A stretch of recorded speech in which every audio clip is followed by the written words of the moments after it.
Anderson the Spider Silva is one of my favourite fighters of all time. Because before Anderson Silva, I've never seen anybody with that charisma inside of the cage. Obviously, we had people like Tito Ortiz that could talk trash outside of the cage, but in the cage, Anderson Silva had this charisma that I've never seen before, and the way he used to move in the cage, it was like he was dancing, and the way he used to dominate his opponents with such flair. I used to absolutely love it, and when he used to start getting cocky and basically playing around, I used to love it at the time. But obviously, that's also what led to his downfall against Chris Weidman.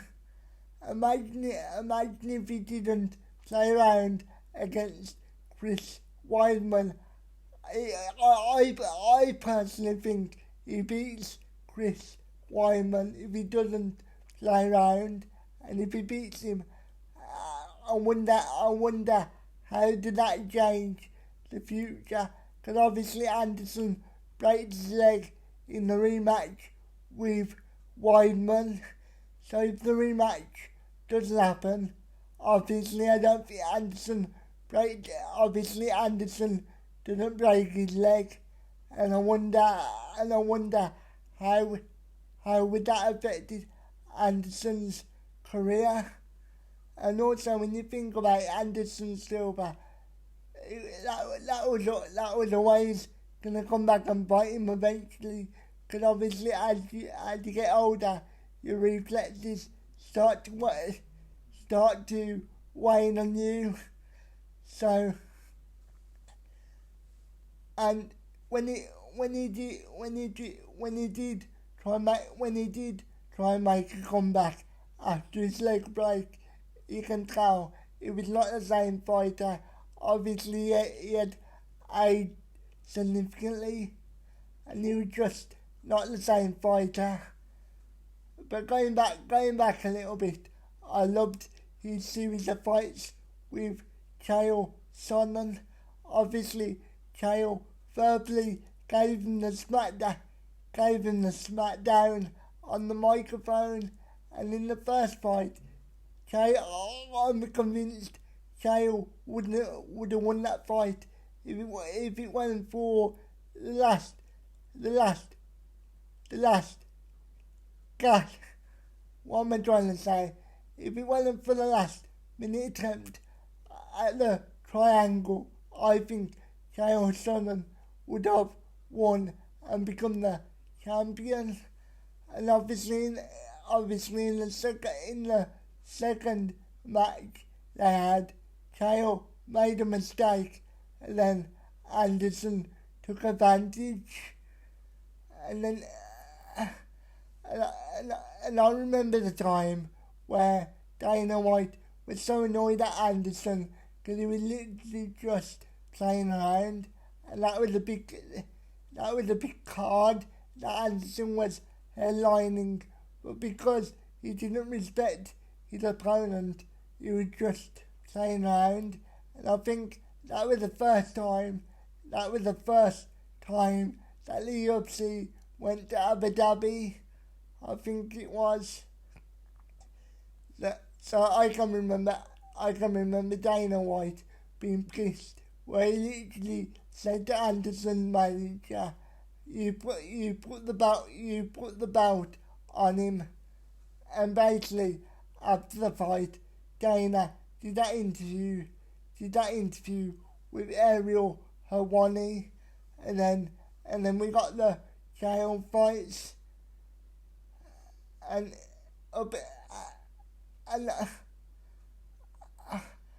was just a case of as soon as I saw Anderson Silva, I instantly fell in love with his fighting, and whether you like Anderson will be like Anderson Silva or not.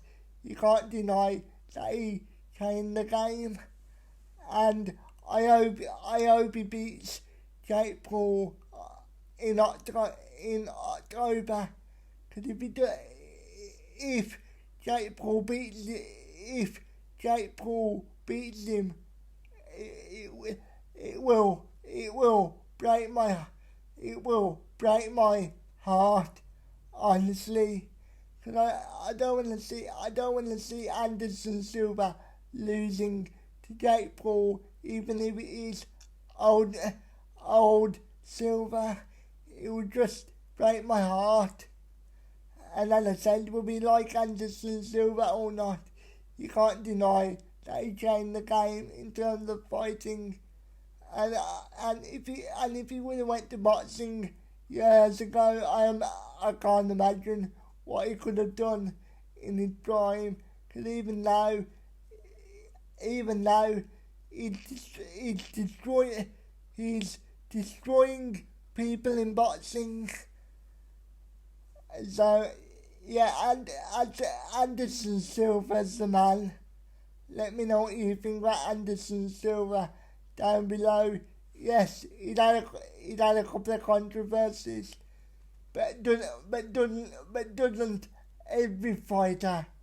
No fighter's perfect, are they?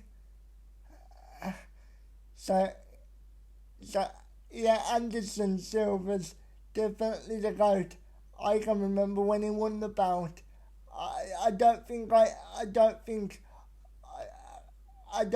started watching every single show yet, but as soon as he won the belt, people have said to me they knew that the game was about to change. And as I said, I was not watching the UFC every single show yet, so I did not see his title win. But as I said, people have said to me they could feel that the game was about to change, and it definitely did. He was the first person that I saw that did a front kick. So yeah, it was just awesome stuff. And let me know what you thought about Anderson Silva. And thank you for watching. I apologise if I was a bit rambly, and I will speak to you later.